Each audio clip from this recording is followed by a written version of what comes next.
After the last Edler left town, real estate agent Elias Wolf has taken charge of the abandoned Edler Estate in Paranormal Heights. He had confidence in his ability to restore it and profit from selling it. He opened the door for the first time using the antique key with the Crown family crest. Opening the door required some force, making a creaking noise, showing its age and wear. Sunlight filtered through, exposing floating dust particles in the air. With hands on his hips, Ellis walked into the room and headed towards the center. Despite being old, this was still fixable. "I'm feeling optimistic about this," he mused. While exploring, he admired the skillful workmanship and antique furniture, envisioning how to restore them. Upon entering one bedroom, he saw several papers scattered on the floor. With a sense of curiosity, he chose one and delved into the contents. It appeared to be schematics and detailed instructions for creating a life-size doll. Why did the Edler family decide to develop something like this? He was certain that they were not associated with any toy company. Despite that, they were part of a family that comprised scientists and researchers. Did they try to perform a Frankenstein-esque experiment? Laughing to himself, Elias thought, "There's no way someone would do this." He gathered up the remaining papers and stacked them on the nightstand. He came across a map featuring a conspicuous red circle denoting a concealed room. Based on the map, the room was behind an armoire in the adjacent room.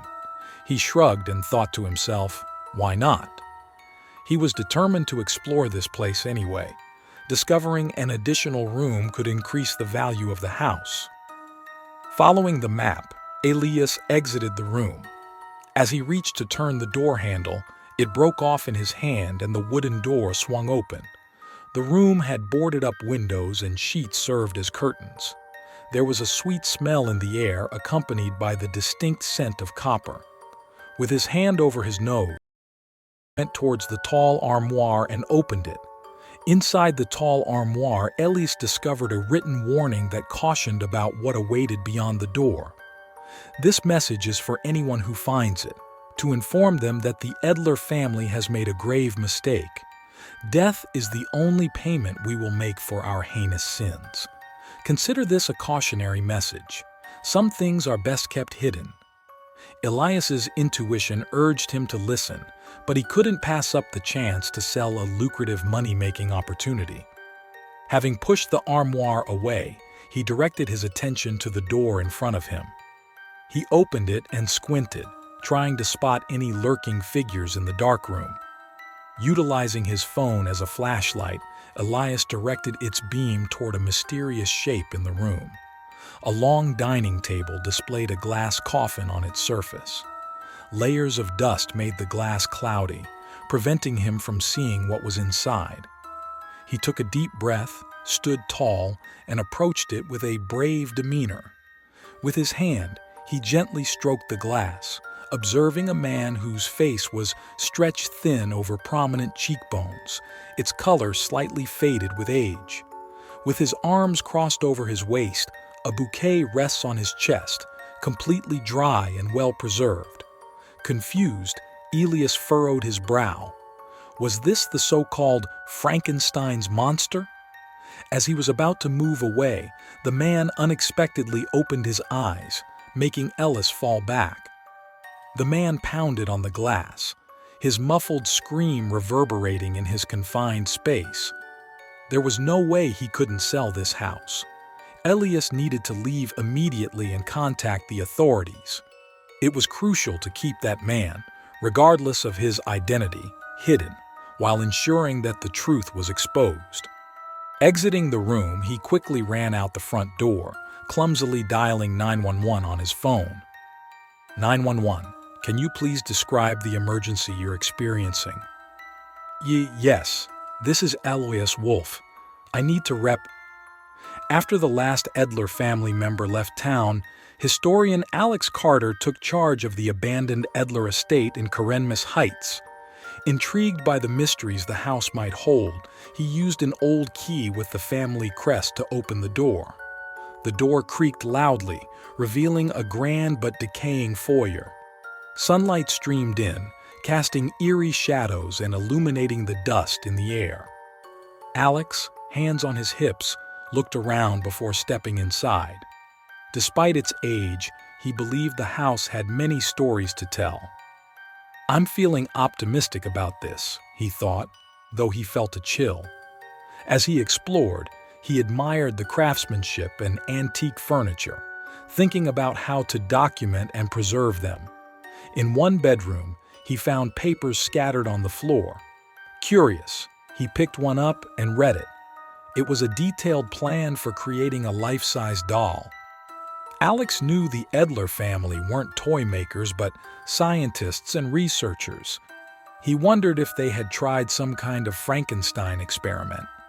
Laughing nervously, he thought, "No way." He stacked the remaining papers on the nightstand and found a map with a red circle marking a hidden room behind an armoire in the next room. Shrugging, he decided to investigate. Finding an extra room could be an amazing historical discovery. As he reached for the door handle, it broke off, and the wooden door swung open. The room was dark, with boarded-up windows and sheets for curtains. A sweet, cloying smell mixed with the metallic scent of copper hung in the air. Covering his nose, Alex approached the tall armoire and opened it. Inside, he found a handwritten warning. "To anyone who finds this, know that the Edler family made a grave mistake. Death is the only payment for our sins. Some secrets should stay buried." A chill ran down Alex's spine, but he was too intrigued to stop. He pushed the armoire aside and opened the hidden door. Using his phone as a flashlight, he stepped into the darkness. A long dining table dominated the room, with a glass coffin at its center. Dust covered the glass, making it hard to see inside. Holding his breath, Alex approached. Wiping the glass, he saw a man inside. His face stretched thin over prominent cheekbones, arms crossed with a bouquet on his chest. Confused and uneasy, Alex wondered if this was the Frankenstein's monster. Suddenly, the man's eyes snapped open, and he began pounding on the glass, his screams muffled but desperate. Panic surged through Alex. He needed to leave and call the authorities. He turned and ran, heart pounding, dialing 911. 911, can you please describe the emergency you're experiencing? Yes, this is Alex Carter. I need to rep... A skeletal hand shot out from the shadows, cold and iron-strong, grabbing his wrist. Alex's screams filled the air as he was dragged back into the darkness. The door slammed shut behind him, his phone clattering to the porch, still connected to the emergency operator. His final desperate plea for help echoed through the empty halls of the Edler Estate, a chilling testament to the horrors within.